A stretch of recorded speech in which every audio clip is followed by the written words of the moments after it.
सोचिए, एक ऐसा जीव जो धरती पर तब से मौजूद है जब इंसान का नामो निशान भी नहीं था।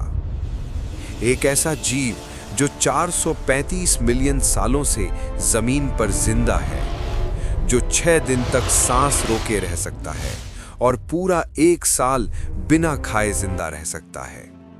ये कोई कल्पना नहीं है, ये कोई साइंस फिक्शन नहीं है, ये है बिच्छू। रेगिस्तान जैसी बेरहम जगहों में, जहां पानी नहीं, खाना नहीं और खतरे हर तरफ है, वहां ये जीव न सिर्फ जिंदा रहता है बल्कि राज करता है। ये सिर्फ सहन शक्ति की कहानी नहीं है, बल्कि नेचर के सबसे मजबूत सर्वाइवल ब्लूप्रिंट की कहानी है। सोचिए, एक ऐसा शरीर जो जरूरत पड़ने पर अपने जरूरी फंक्शंस को जैसे पॉज कर देता है। सूखा हो, बाढ़ हो या भयानक हालात, जहां दूसरे जीव मर जाते हैं, वहां ये टिक जाता है। सवाल ये है, क्या कुदरत की अडैप्टेशन की कोई सीमा होती है, या फिर एवोल्यूशन ने इससे भी आगे कुछ सोचा है? आज हम इस एंशिएंट सर्वाइवर के वो रहस्य खोलेंगे जहां लाखों सालों का दबाव, संघर्ष और बदलाव मिलकर ऐसी क्षमताएं बनाते हैं जो आज भी इंसान को हैरान कर देती हैं। ये कहानी है जुझारूपन की, जिंदा रहने की और एवोल्यूशन की सबसे पुरानी जीत की। अब चलिए इस कहानी की जड़ों तक चलते हैं। इतिहास में बिच्छुओं के सबसे पुराने सबूत सिल्यूरियन काल से मिलते हैं। ये फॉसिल्स बताते हैं कि बिच्छू पहले पानी में रहने वाले जीव थे जो धीरे धीरे जमीन पर जीने लगे। और सबसे हैरान करने वाली बात, इन्होंने धरती की 5 बड़ी मास एक्सटिंक्शंस को भी झेला है। हजारों साल पहले की सभ्यताओं में भी बिच्छू सिर्फ एक जानवर नहीं थे। प्राचीन मेसोपोटामिया में इन्हें खतरे और सुरक्षा दोनों का प्रतीक माना जाता था। मिस्र की सभ्यता में देवी सर्किट को बिच्छू के जहर से बचाव और इलाज से जोड़ा गया। बेबीलोन की कहानियों में आधे इंसान आधे बिच्छू जैसे योद्धा पहरेदार माने जाते थे। वैज्ञानिक रूप से बिच्छू स्कॉर्पियंस ऑर्डर से आते हैं और आज दुनिया में इनकी 2500 से ज्यादा प्रजातियां पाई जाती हैं। ज्यादातर बिच्छू सूखे और गर्म इलाकों में रहते हैं। इनकी खास बनावट, कम ऊर्जा खर्च करने वाला शरीर और खास तरह के फेफड़े इन्हें जिंदा रहने में मदद करते हैं। समाज में बिच्छू का जहर डर पैदा करता है। मिडल ईस्ट और नॉर्थ अफ्रीका जैसे इलाकों में लोग इन्हें सावधानी और सम्मान दोनों से देखते हैं। कहीं ये पारंपरिक दवाओं में इस्तेमाल होते हैं, तो कहीं कला और धार्मिक प्रतीकों में। ये सब हमें समझाता है कि बिच्छू कोई साधारण कीड़ा नहीं, बल्कि समय की कसौटी पर खरा उतरा हुआ एक प्राचीन योद्धा है। अब आते हैं इस कहानी के सबसे अहम हिस्से पर। ये बिच्छू इतना मजबूत कैसे बना? सबसे पहले बात करते हैं सांस रोकने की क्षमता की। बिच्छुओं के फेफड़े आम जानवरों जैसे नहीं होते। इन्हें कहते हैं बुक लंग्स, पन्नों की तरह परतों में बने हुए फेफड़े, जो बहुत कम पानी खोते हैं और कम ऑक्सीजन में भी काम करते हैं।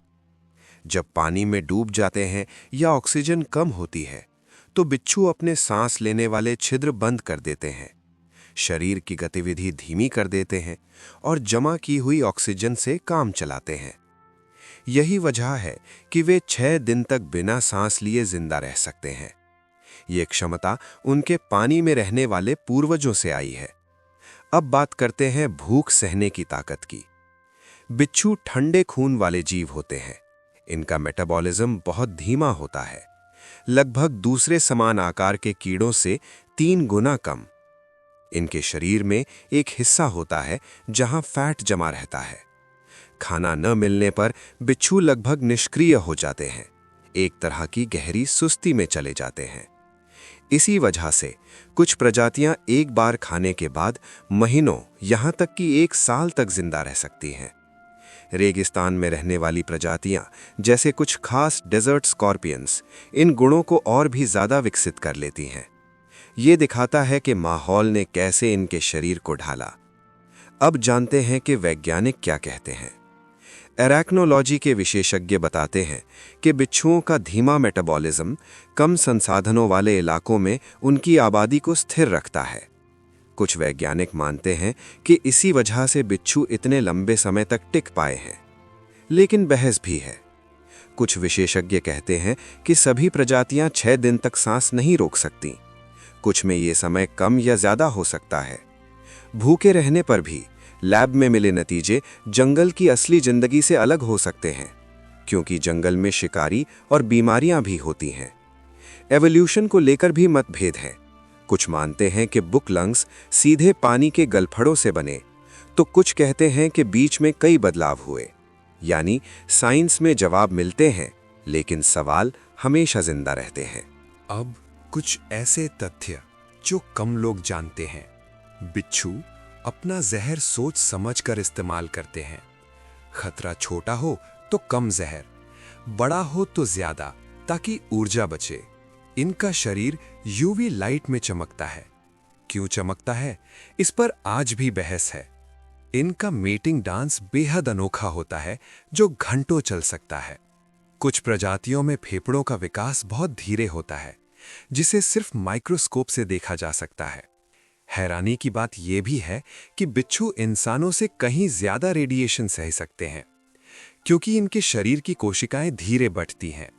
इनके बिल और निशान वैज्ञानिकों को प्राचीन धरती को समझने में मदद करते हैं। आज के जमाने में भी बिच्छू बेहद काम के हैं। इनके जहर से बनी दवाइयां कैंसर की जांच और इलाज में इस्तेमाल हो रही हैं। इनकी एनर्जी सेविंग क्षमता रोबोट्स और स्पेस मिशंस को इंस्पायर कर रही है। क्लाइमेट चेंज के दौर में इनकी सर्वाइवल स्ट्रैटेजी कॉन्जर्वेशन को दिशा देती है। खेती में इनसे बने इंसेक्टिसाइड्स नुकसान कम करते हैं, और संस्कृति में बिच्छू आज भी शक्ति और रहस्य का प्रतीक है। तो आज हमने जाना, बिच्छू कोई मामूली जीव नहीं, बल्कि 435 मिलियन सालों की जीत की कहानी है। इनकी सहन शक्ति, इनका धैर्य और इनका एवोल्यूशन हमें सिखाता है कि हालात कितने भी कठिन क्यों न हो, अगर शरीर और सोच ढल जाए तो जिंदा रहा जा सकता है।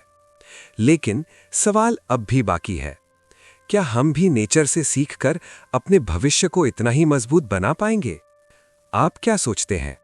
क्या इंसान भी कभी ऐसी अडेप्टेबिलिटी हासिल कर पाएगा जो बिच्छू जैसे जीवों में है? नीचे कमेंट में अपनी राय जरूर लिखिए, क्योंकि आपकी सोच इस चर्चा को आगे बढ़ाती है। अगर आपको ऐसे साइंस, एवोल्यूशन और नेचर के रहस्यों पर डॉक्यूमेंट्री स्टाइल वीडियोस पसंद आते हैं, तो इस चैनल को सब्सक्राइब करना न भूलें। वीडियो पसंद आया हो तो लाइक करें और इसे उन लोगों के साथ शेयर करें जो नेचर की असली ताकत को समझना चाहते हैं। देखने के लिए धन्यवाद।